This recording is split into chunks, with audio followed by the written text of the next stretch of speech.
Lightning splits the sky as an aging Iowa farmer spots a mysterious woman standing in the storm alone, scared, gripping a guitar case like her life depends on it.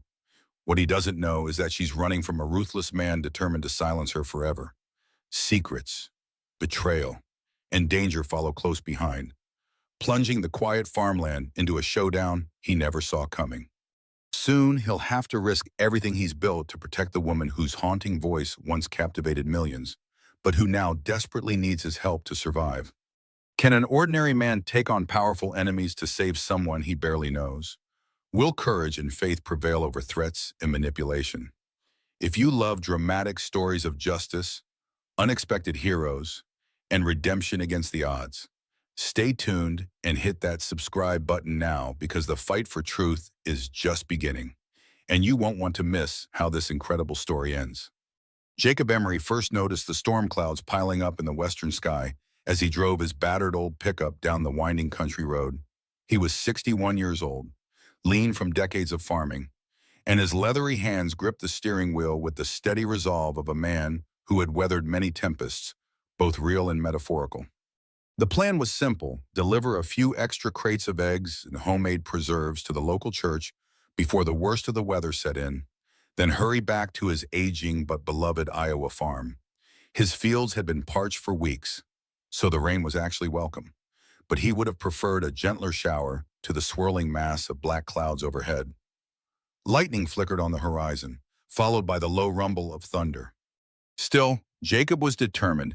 He'd given Reverend Boyles his word that he'd help stock the church's pantry, and he wasn't one to break a promise. He had lost his wife, Mary, nearly 10 years earlier.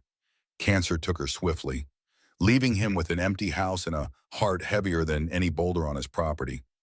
The two had never been blessed with children, so all Jacob had was the land acres upon acres that had been in his family since the late 1800s. Each day brought fresh challenges, sagging fences, a dwindling savings account, and the gnawing fear of losing the place his grandfather had built with his own hands. Yet Jacob pressed on, waking before dawn to tend livestock, planting row after row of corn and soybeans, even if the yields never seemed quite enough. As the first fat raindrops began to spatter his windshield, Jacob caught sight of a figure up ahead. The person stood at the roadside, hunched against the gale, a small suitcase at their feet and a guitar case clutched tight against the chest. The hood of a jacket soaked through by the rain concealed most of the traveler's face. Jacob felt a jolt of concern. Hitchhikers were uncommon around these parts, especially in foul weather. Most folks in the county knew one another and would phone a friend if they needed a ride. This stranger looked very much alone and, from the posture, more than a bit desperate. He slowed the truck, rolling down the passenger window with a creak. The wind whipped rain into the cab. "You need help," he called out. The traveler hesitated a moment, then spoke in a voice barely audible over the downpour. "Yes, please. I'm trying to get further down the road." That was all Jacob needed to hear. He flipped the switch that unlocked the door. "Hop in," he said. "I'm headed to St. Christopher's Church first, then back to my place. You're welcome to ride along." The passenger opened the door, sliding onto the seat in a flurry of drenched jacket and damp hair. Jacob could see, through a brief flash of lightning, that the figure was a woman, her features soft. Mid-30s, perhaps. Eyes wide with a mixture of relief and caution.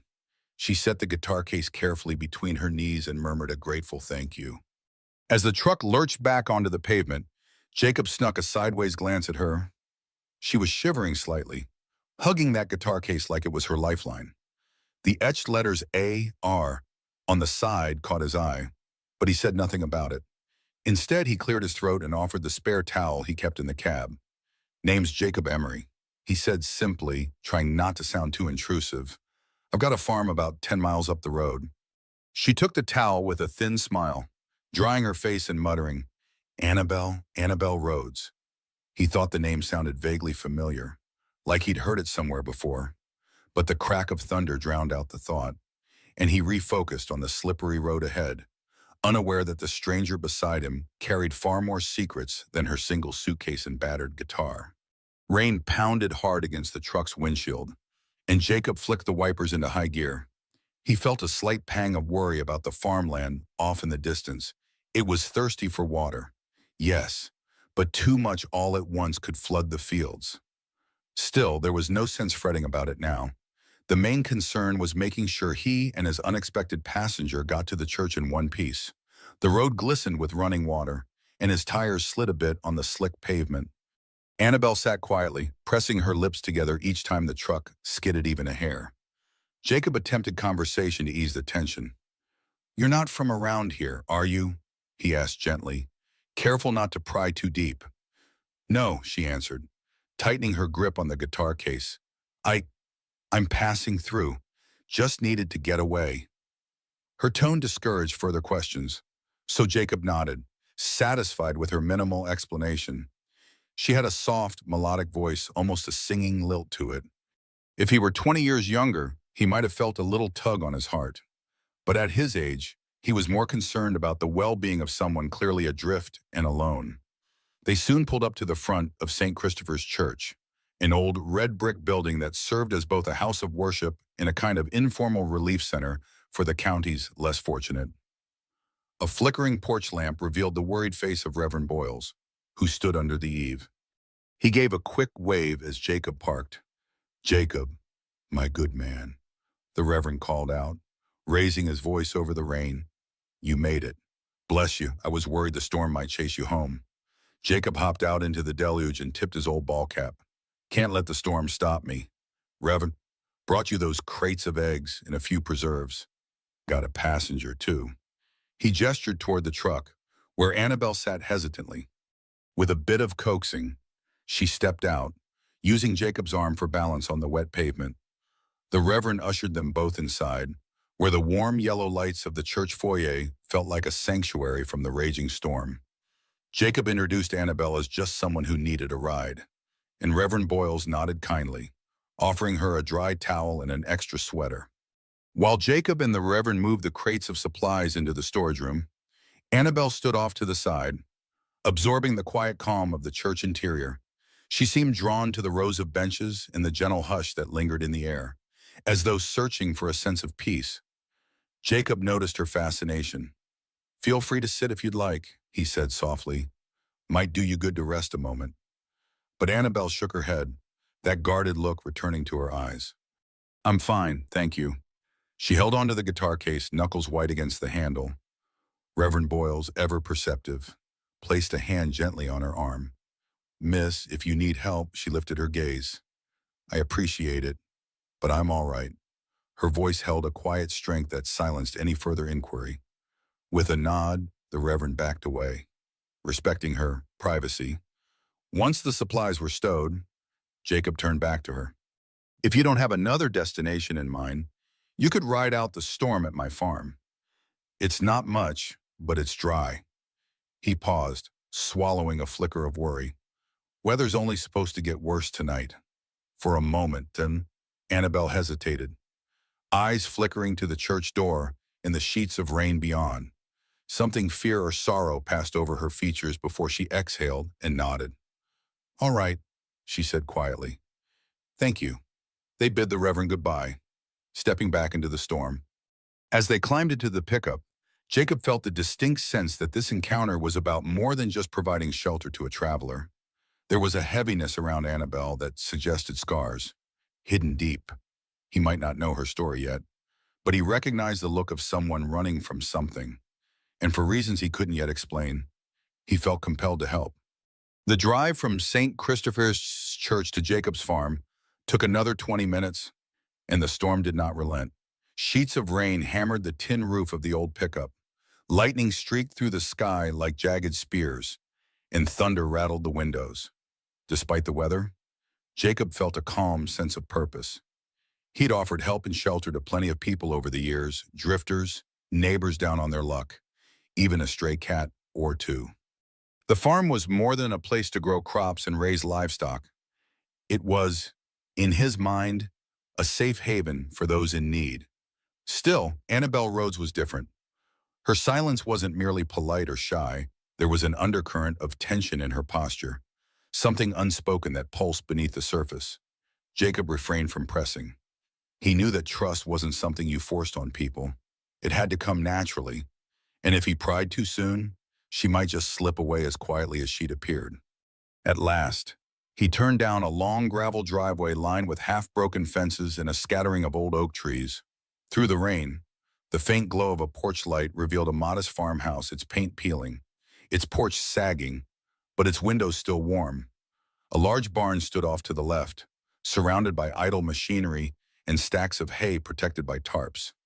Duke, Jacob's faithful chocolate-brown hound, darted out from beneath the awning of the barn, barking a greeting before hastily scampering back to cover. Jacob parked near the porch, hopped out, and grabbed an umbrella from behind the seat. Holding it aloft, he opened Annabelle's door. "Sorry if it's not the grandest welcome," he said, voice raised over the storm's roar, "but at least it's a roof." She smiled faintly, bracing herself as she stepped down onto the gravel. "A roof is all I need," she replied. Clutching her guitar case in one hand and her small suitcase in the other, she followed him up the steps. Inside, the house smelled of old wood and a lingering scent of coffee. The living room held a worn-out couch, an armchair that had seen better days, and walls lined with family photos dating back decades. A few pictures showed Jacob as a younger man, standing beside a radiant woman with kind eyes. Mary, no doubt. It was clear that the farmhouse hadn't changed much since her passing. There was a certain careful preservation to the place. Jacob led Annabelle to a small guest room near the back of the house. The bed was neatly made with an old patchwork quilt, and a humble chest of drawers stood against one wall. "This was my late wife's sewing room," he explained, turning on a dim lamp. "We never had kids, so she used it for her quilting. Figured it's as good a guest room as any." Annabelle set her things down, taking in her surroundings. "It's lovely," she said softly, and for the first time Jacob thought he saw genuine warmth in her eyes. "Thank you," he nodded. "Bathroom's just down the hall on the left. There's towels and soap if you want to wash up. I'll fix us some supper, nothing fancy. Maybe eggs and bacon." Her grateful nod was all he needed. He left her to settle in, heart oddly light despite the storm raging outside. Something told him this was more than a casual act of kindness. The old farmhouse, which had felt so empty for so long, might soon be filled with a presence that would stir up memories and possibly new beginnings he never dared imagine. After a quick change into dry clothes, Jacob busied himself in the kitchen, cracking eggs from his own coop into a bowl and whisking them with practiced efficiency.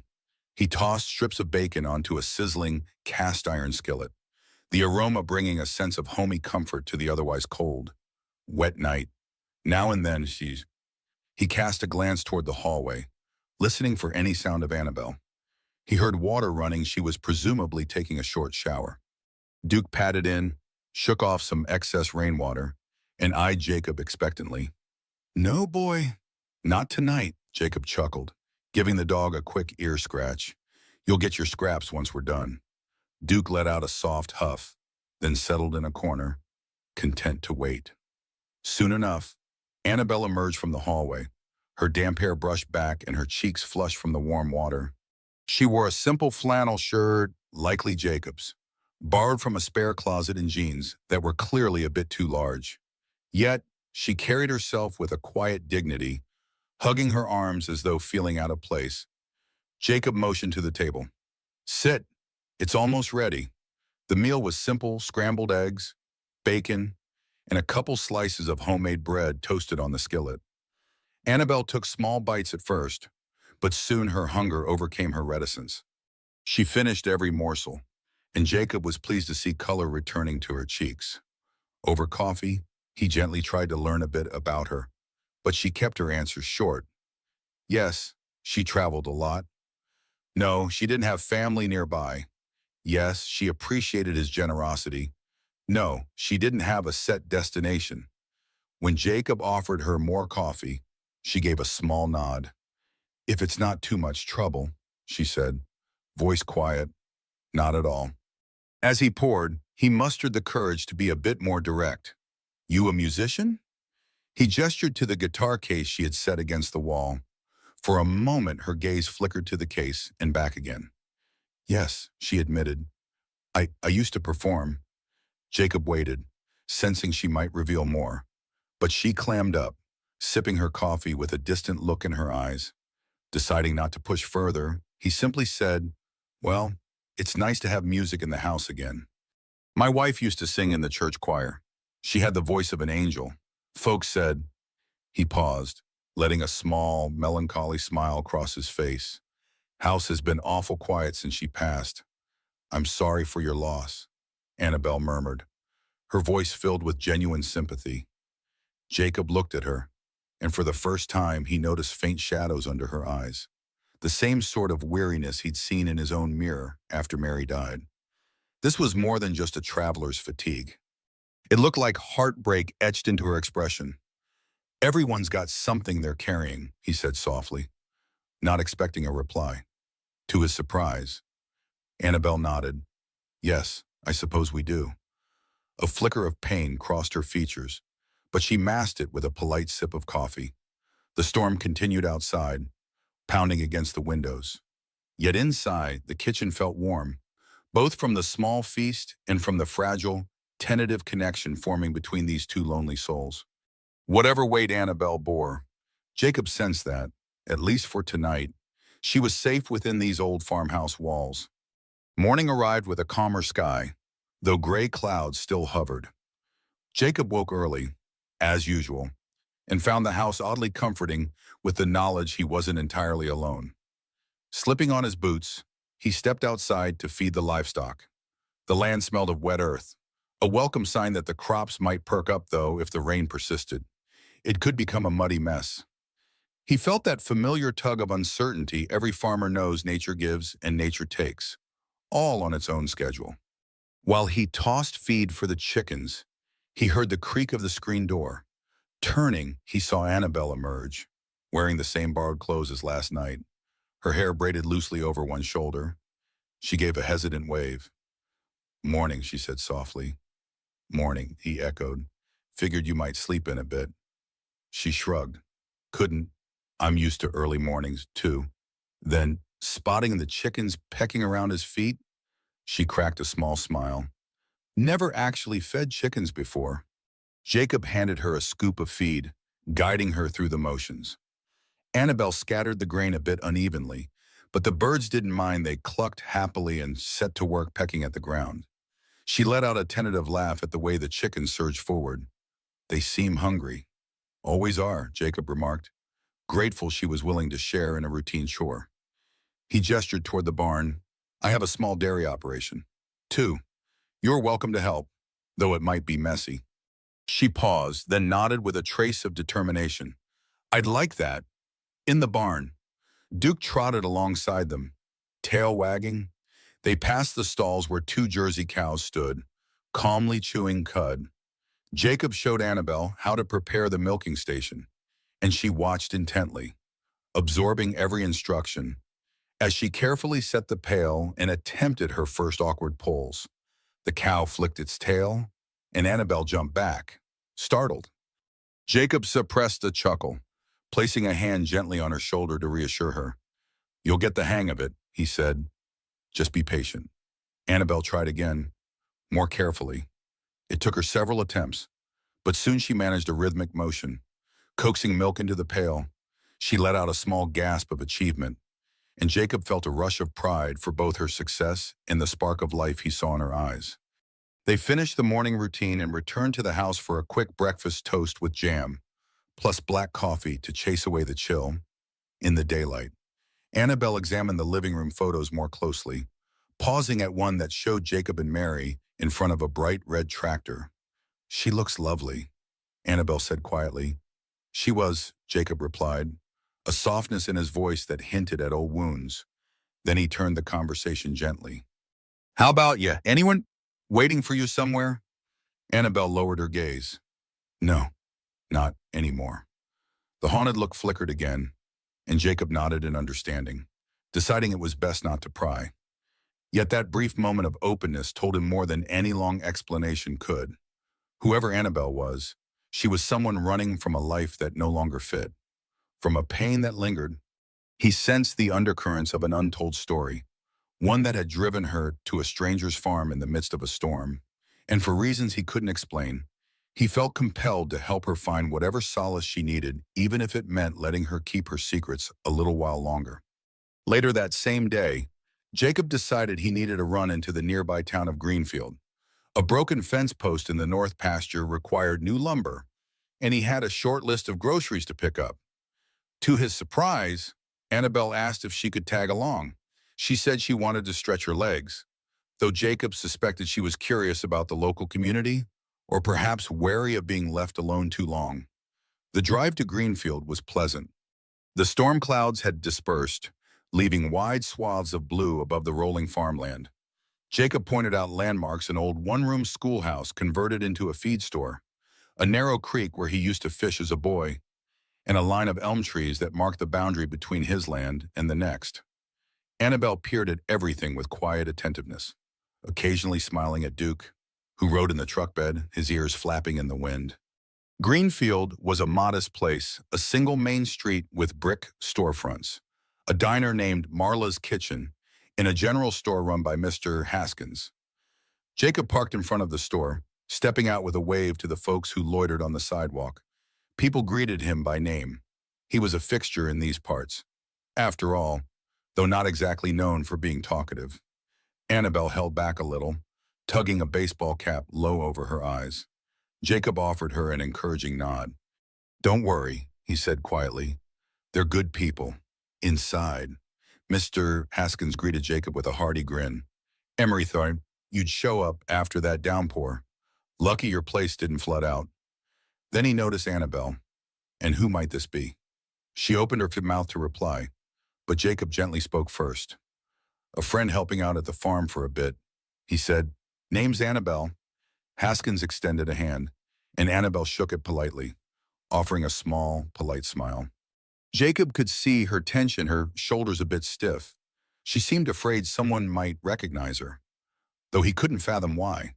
While Mr. Haskins tallied up the lumber costs, Jacob noticed a stack of magazines near the counter. Celebrity gossip rags, the kind he never bothered with. The top cover featured the headline, "Where is she now? The mysterious disappearance of country star Annabelle Rhodes." Beneath the bold letters was a photograph of a glamorous young woman in a sequined dress, microphone in hand, her eyes bright with stage lights. Jacob blinked, his gaze flickering between the magazine and Annabelle.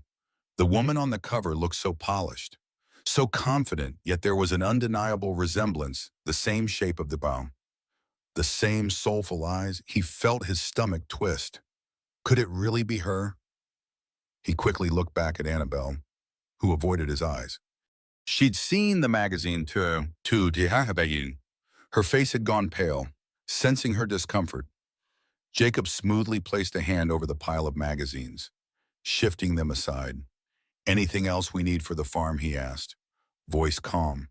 She swallowed, then shook her head. "No, I think that's it."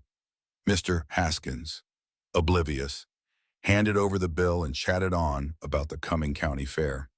As they walked out, Jacob carried the lumber on his shoulder, while Annabelle clung to a small bag of groceries. Neither spoke a word about the magazine or the name on it, but the tension in the air was unmistakable. And Jacob suspected he'd just uncovered a piece of Annabelle's secret that changed everything. Back in the truck, the silence was thick. Annabelle stared at her hands, her grip on the grocery bag uncomfortably tight. Jacob set the lumber in the bed, glanced at Duke, then climbed behind the wheel. He started the engine but didn't pull away immediately. Instead, he let the rumble of the truck fill the space, giving Annabelle a chance to speak if she wanted. When she said nothing, he inhaled slowly and said, "Listen, I'm not one to pry, but if you've got something you need to tell me, now might be a good time." Her eyes flicked to his, a mixture of fear and resignation in them.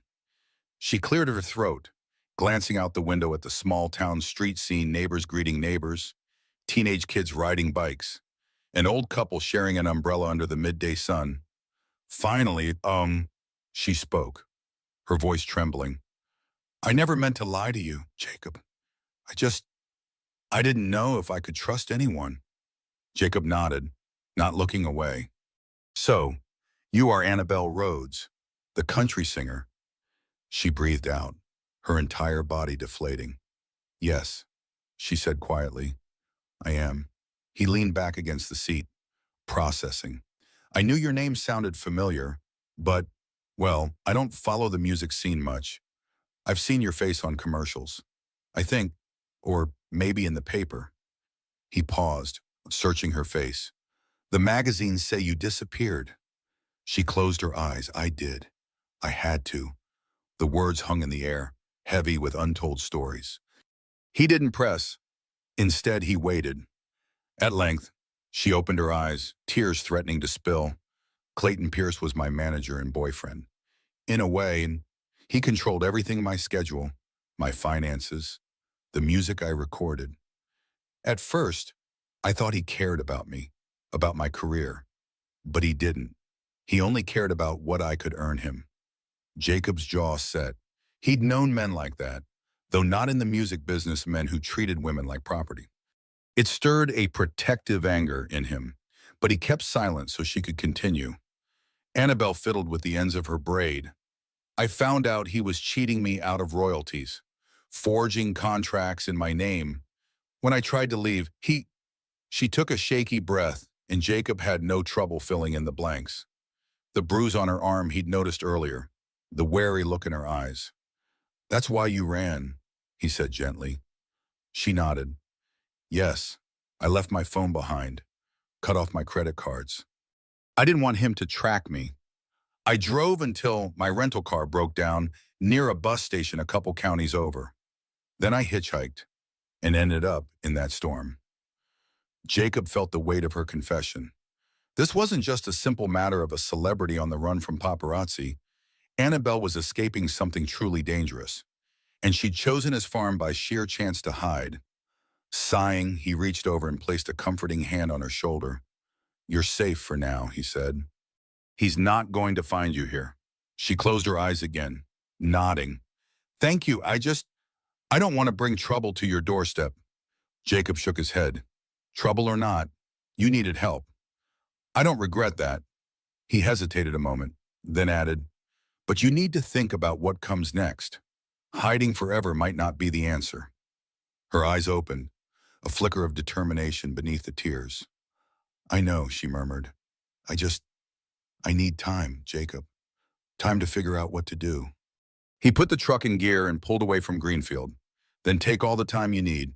We'll sort this out together. Over the next few days, a quiet routine settled in at the Emery farm. Annabelle continued helping with chores, feeding animals, milking cows, and occasionally assisting Jacob in the fields when the weather allowed. She took to the work with a surprising tenacity, as if the simple, grounded tasks provided an antidote to the anxiety that clung to her. More than once, Jacob found himself admiring her resolve. She wasn't just passing the time, she was immersing herself in a world drastically different from the glitzy stages she must have once known. In the evenings, after supper, they would sit in the living room. Jacob often thumbed through an old farm ledger or read the local paper while Annabelle cradled her guitar, plucking strings softly. At first, she played only instrumentals slow, haunting melodies that seemed to reflect the hush of the countryside at dusk. But soon, she began to sing quietly. Jacob was mesmerized by her voice, warm yet powerful, carrying an undercurrent of longing. There was no fancy reverb, no microphone, just the raw purity of a gifted artist rediscovering her music in a farmhouse living room. One evening, he dared to ask her more about her songs. She hesitated at first, but then explained that she'd been writing new material songs that weren't commissioned by a label. Songs that captured her heartbreak, her need for freedom, and her awakening to a simpler life. Jacob listened intently, offering only the occasional nod. For a man of few words, he found himself utterly drawn to her artistry. During the day, he noticed another change. Annabelle began to venture outdoors more confidently, no longer ducking her head every time a truck rumbled down the country lane. She even accompanied Jacob on a trip back to St. Christopher's Church, where she helped Reverend Boyles organize a small clothing drive. Afterward, she spent time chatting with some of the older parishioners, smiling at their stories of harvest festivals and local legends. There was, however, A lingering sense of unease, like a distant thunder that wouldn't entirely fade. Sometimes a sound from outside would make Annabelle flinch, or she'd grow quiet when a conversation veered too close to her past. At night, Jacob would check the locks on the doors twice, mindful of the shadow that loomed beyond their rural sanctuary. He also noticed something else. Folks in town had started asking questions. Mr. Haskins had mentions to a few curious neighbors that Jacob Emery had taken in a female helper. It was harmless gossip, the sort that circulated in a small community, but Jacob worried it might draw the wrong kind of attention if anyone got too nosy, or if a stranger came snooping with more pointed questions. One afternoon, while repairing the fence line, Jacob spotted a dark SUV rolling slowly down the public road that bordered his property. The windows were tinted, and it lingered a bit too long before driving off. He felt a knot tighten in his gut. Could it be someone connected to Clayton Pierce? Or was he letting his imagination run wild when he returned to the house? Annabelle was tuning her guitar on the porch.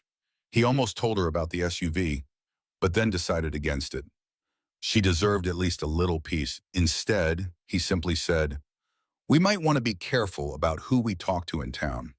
Keep things low-key." She nodded, understanding perfectly, her fingers pausing mid-note. They were living in a fragile calm, each day tinged with the possibility that her past might come roaring back. Yet in that suspended moment, the farm offered sanctuary, a place where their shared burdens felt a little lighter, and where they could both rediscover parts of themselves they thought were lost. One brisk morning, Annabelle woke earlier than usual, drawn to the window by the faint glow of dawn. The fields stretched out in a misty haze, dew sparkling like tiny diamonds on the grass. She quietly dressed in the work clothes Jacob had loaned her, sturdy jeans and a flannel shirt, then made her way outside.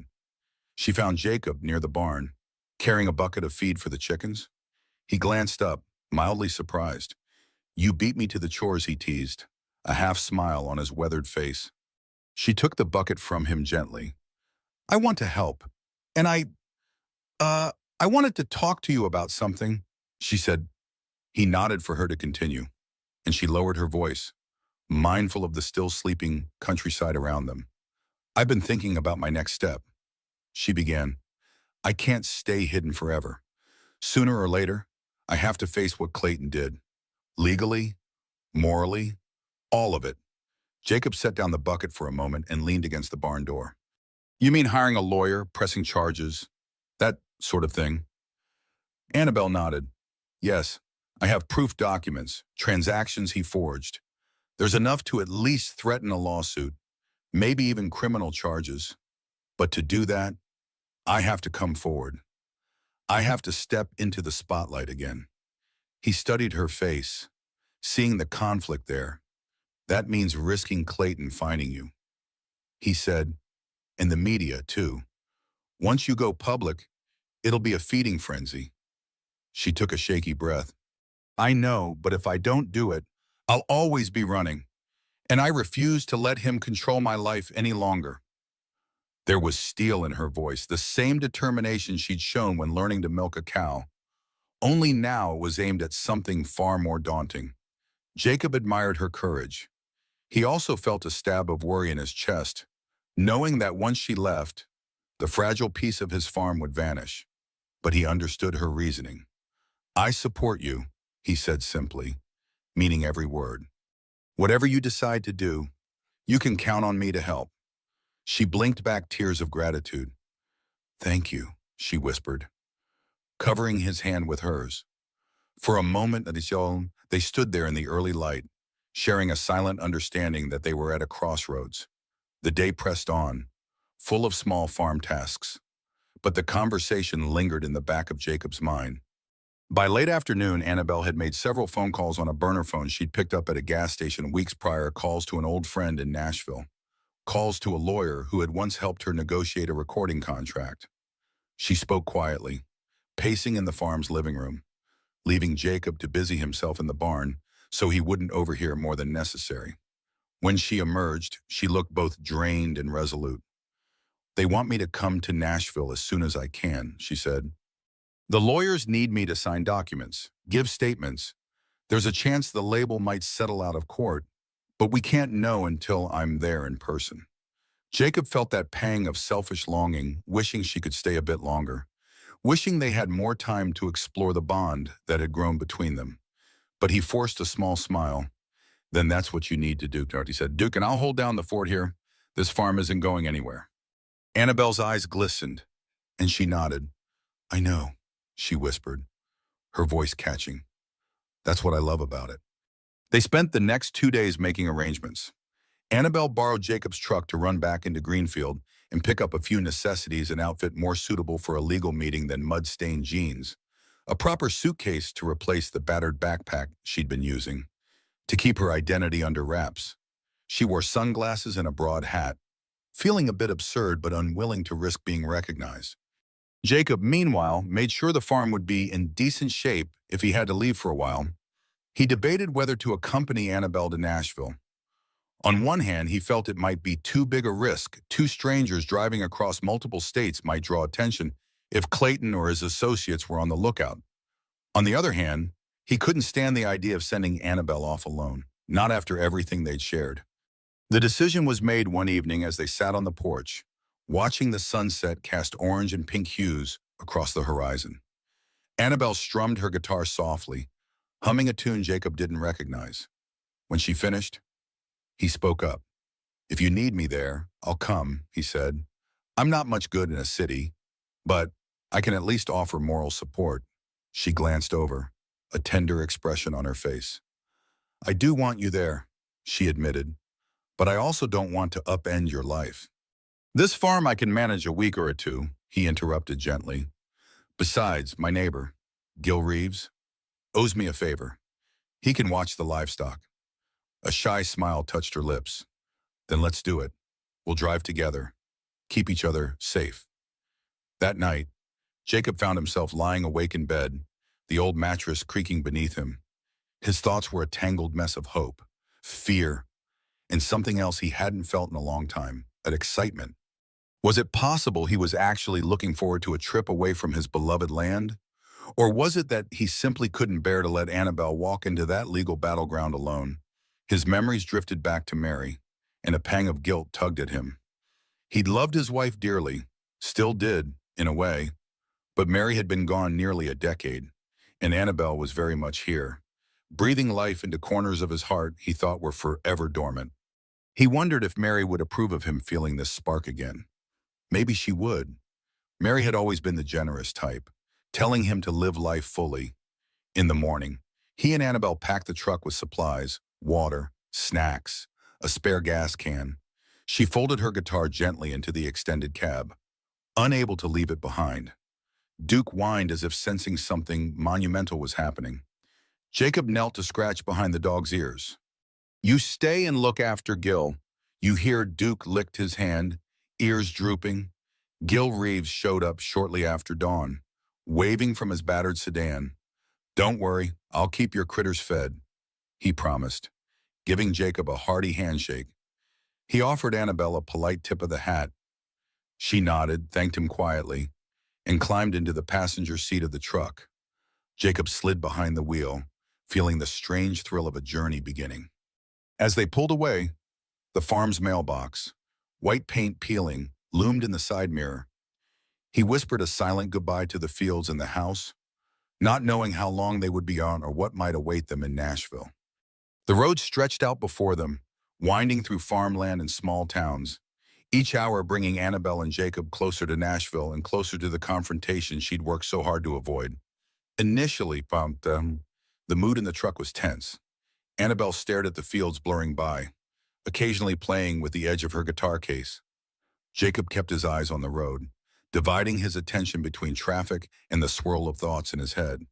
After the first 100 miles, they stopped at a roadside diner, the kind with faded vinyl booths and a jukebox that probably hadn't been updated in decades.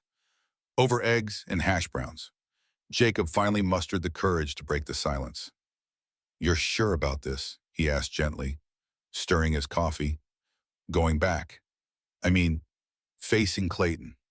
Annabelle met his gaze, her fingers tightening around the mug. I'm sure, she said, though her voice trembled with nerves. He can't keep doing this to me or to anyone else. He's a bully, and I've had enough. Jacob nodded, respect filling him. They talked more about logistics. The lawyer's office was near Music Row, and they had an appointment scheduled for the next morning. Annabelle also had to meet a representative from her record label, someone who apparently wasn't in Clayton's pocket. The plan was to serve official wipers, forcing him to appear in court if negotiations failed. They got back on the road, pressing on through the day. As the sun dipped low, painting the sky in a crimson glow, they began seeing billboards for Nashville attractions, country music museums, the Grand Ole Opry, countless honky-tonks. By dusk, the city lights appeared on the horizon, a stark contrast to the quiet farm life they had left behind. Annabelle tensed, visibly steeling herself for what lay ahead. Jacob, sensing her anxiety, reached over and gently squeezed her hand. "We'll face this together," he said. She managed a small smile, her eyes shadowed with worry. They checked into a modest motel on the outskirts of the city, hoping to avoid attention. Annabelle insisted on paying for the rooms. It seemed important to her not to impose further on Jacob's kindness. Exhausted from the drive, they said little as they carried their bags inside. Annabelle lingered by the door to Jacob's room before speaking. "I just want to say thank you," she said quietly, her voice thick with emotion. "You've done so much for me. A stranger." Jacob gave a modest shrug. "You're not a stranger." "Annabelle, not anymore." She nodded, biting her lip to hold back tears. "Good night, Jacob," she whispered, then turned toward her own room, guitar in hand. He watched her go, feeling that same protective surge he'd felt when she first stepped into his truck.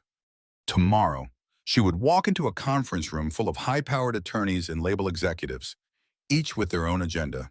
And possibly, if the rumors were correct, Clayton Pierce himself might show up, ready to intimidate her back into submission. Jacob closed his door, locked it, and sat down heavily on the edge of the bed. He glanced at the phone on the nightstand. For a moment, he considered calling Gil to check on the farm, but decided against it. There was nothing he could do from here. Anyway, instead, he prayed silently, asking for the strength to help Annabelle through whatever awaited them. Then, weary from the long drive, he switched off the light and tried to sleep, visions of farmland and starlit porches dancing in his head. Morning arrived, and with it, a sense of tense anticipation. Annabelle dressed in a simple navy blue pantsuit, an outfit entirely unlike the rhinestone-studded ensembles that had once been her stage uniform. She wanted to appear poised but not flashy, confident but not arrogant. Jacob waited outside her door, wearing his one decent shirt and slacks. He felt uncomfortable, tugging at the collar, but he also recognized the necessity. They were entering a world of lawyers and public relations experts, and appearances mattered. The law offices sat in a towering glass building that overlooked a busy street filled with honking cars and rushing pedestrians. Annabelle's lawyer, a sharp-eyed woman named Carla Nguyen, met them in the lobby. She shook both their hands, then led them to a conference room that had a panoramic window offering a view of the city skyline. Inside, a second woman in a tailored suit introduced herself as Sharon Fields, a representative from Annabelle's record label, Sunshine Records. Jacob felt out of place as they got down to business. Carla presented documents, listing out the financial irregularities and manipulative clauses in Annabelle's contracts. Sharon explained that the label was willing to negotiate if Annabelle would return to recording under fairer terms. But the real threat was Clayton Pierce, who not only had a personal hold on Annabelle, but also some loyal allies within the music industry. Annabelle's voice was steady as she described the emotional abuse and the intimidation she'd endured under Clayton's so-called management. Carla nodded, taking notes, then looked at Sharon. "If Sunshine Records truly wants to separate itself from this scandal, we need them to support a restraining order," she said, "and we need them to release Annabelle from those exploitative clauses." Sharon nodded thoughtfully. "We've drafted new paperwork that would grant Annabelle sole control of her future recordings. The board knows a public lawsuit would damage the label's reputation if word got out that one of our managers was abusing artists." Jacob caught Annabelle's gaze, silently asking if she was okay. She gave him a tight smile, eyes brimming with both relief and anxiety. It was happening, which was taking back her power. Then the door swung open, and the atmosphere shifted. Clayton Pierce strode in, flanked by a tall man in a suit. Clayton looked polished, exuding a smug confidence that made Jacob's blood boil on sight. He met Annabelle's eyes with a sneer. "So, this is where you've been hiding," he drawled. Carla immediately rose. "Mr. Pierce, you weren't invited to this meeting." Clayton dismissed her with a wave, focusing on Annabelle. "You're making a big mistake, sweetheart," he said, voice dripping with condescension. "You think these lawyers are going to protect you from me?" From the press, Jacob tensed, forcing himself not to speak out of turn. He watched as Annabelle squared her shoulders, refusing to wilt under Clayton's gaze. "I'm done letting you control me," she said, her voice firm. Clayton's eyes narrowed. "You'll regret this." Before he could continue, Carla interjected. "Mr. Pierce, my client has evidence of your financial misconduct and abuse. We're prepared to file criminal charges. If you think you can bully her, you're in for a surprise." The tension in the room crackled. Annabelle remained stoic, though Jacob could see her hands trembling ever so slightly. Clayton opened his mouth to retort, but his lawyer placed a hand on his arm, urging caution. After a moment of tense silence, Clayton took a seat, forcing a smirk that spoke volumes that he was cornered, but not defeated. The negotiations began, with Carla outlining terms and Sharon supporting Annabelle's right to walk away from her current contracts. Clayton's lawyer listened, occasionally conferring in hushed tones. Meanwhile, Jacob stood behind Annabelle's chair, a silent pillar of solidarity, ready to intervene if Clayton tried any more intimidation tactics. For nearly 2 hours, the conference room buzzed with arguments, counteroffers, and legal jargon that made Jacob's head spin. Annabelle's evidence was laid out in stark detail: forged signatures, diverted royalties, and an unsettling pattern of psychological manipulation. Carla pressed relentlessly, highlighting the threat of a criminal lawsuit if Clayton refused to agree to the proposed settlement. Clayton fumed, occasionally pacing the room, but his lawyer reined him in each time he tried to lash out. Sunshine Records, represented by Sharon, made it clear they wanted no part of the scandal. They wished to salvage Annabelle's career in a way that distanced them from Clayton's behavior. By the time lunch rolled around, Clayton's side seemed boxed in, forced to sign a preliminary agreement that ended his professional and personal control over Annabelle. When the final page was slid across the table for signatures, the tension felt almost unbearable. Annabelle picked up the pen, pausing to glance at Jacob. Their eyes met, and he gave a slight nod of encouragement.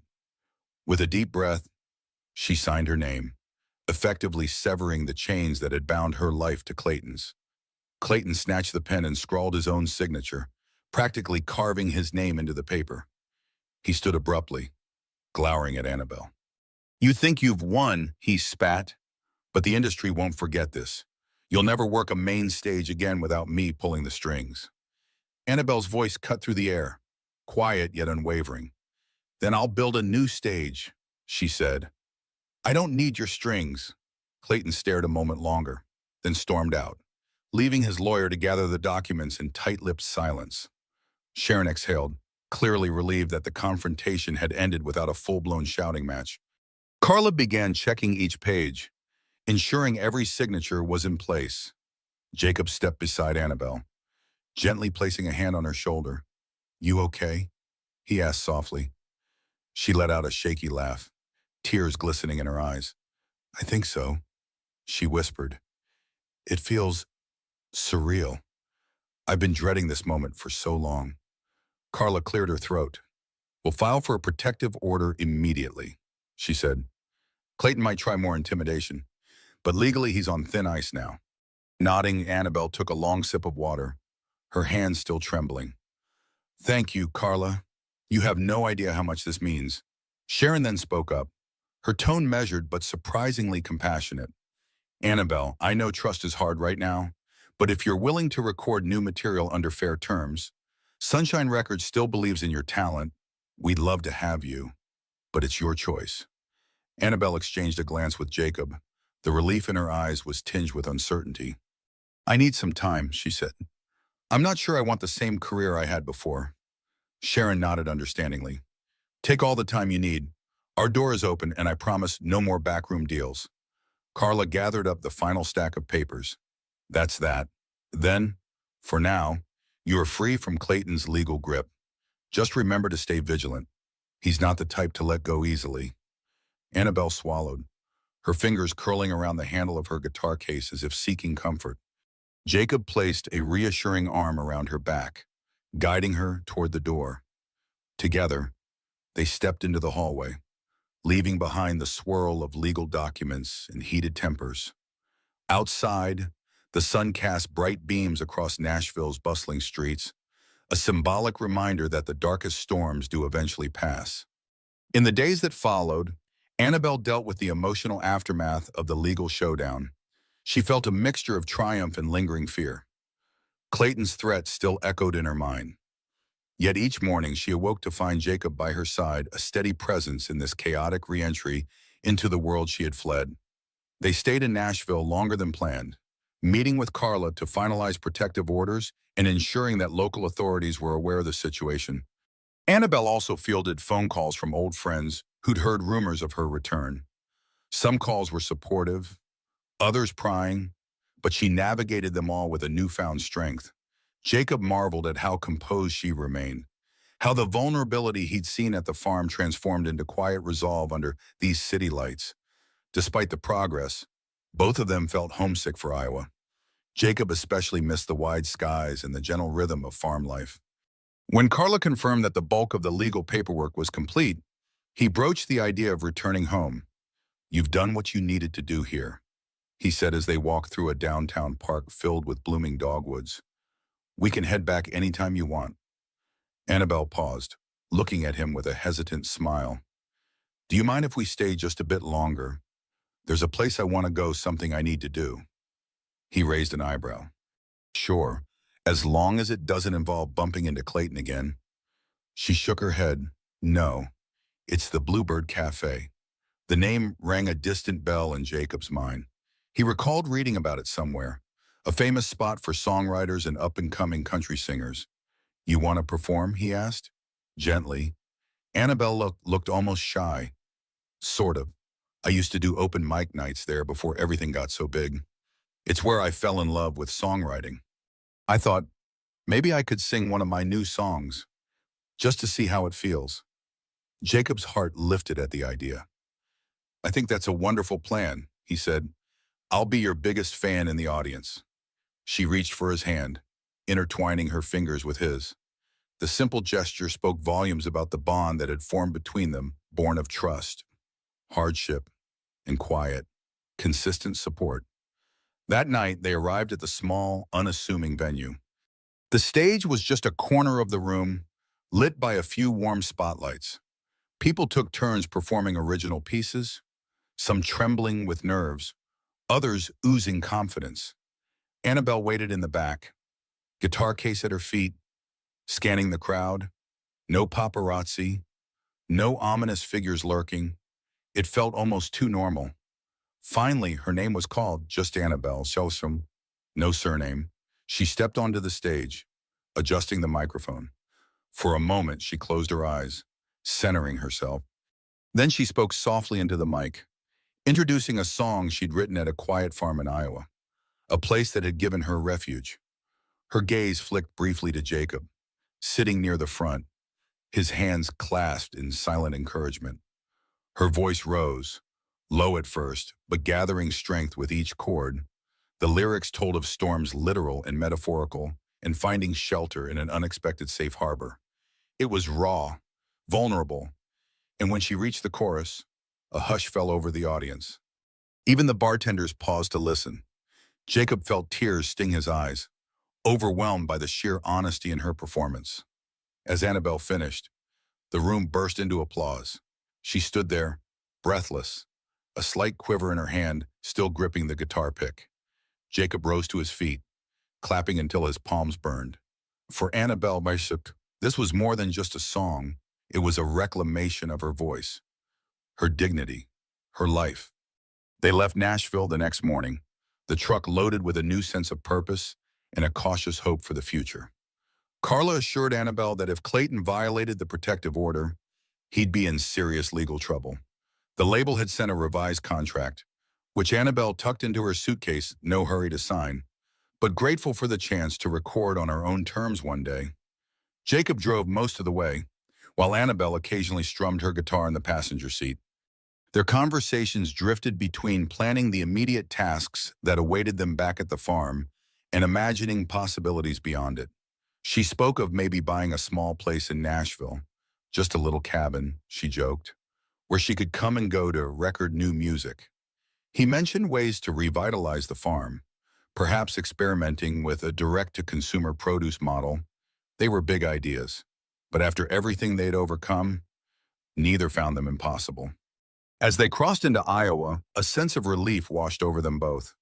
The farmland, with its endless rows of crops and softly rolling hills, felt like a refuge all over again. When they finally turned onto that familiar gravel drive, Duke bounded out from the barn, barking frantically. Gil Reeves waved from the porch, calling out, "Welcome back." Jacob parked by the house. Shutting off the engine, the hum of cicadas filled the evening air. Annabelle stepped out, inhaling deeply as if savoring the scent of the fields. She walked over to Gil, thanking him profusely for taking care of the animals. Gil nodded, winking conspiratorially at Jacob. "Place ran smooth, but it's good to have you both back," he said. "I think we all missed her singing." Jacob found the barn in good order, the fences reasonably mended, and the livestock well tended. But the best part was seeing that the farmhouse no longer felt empty.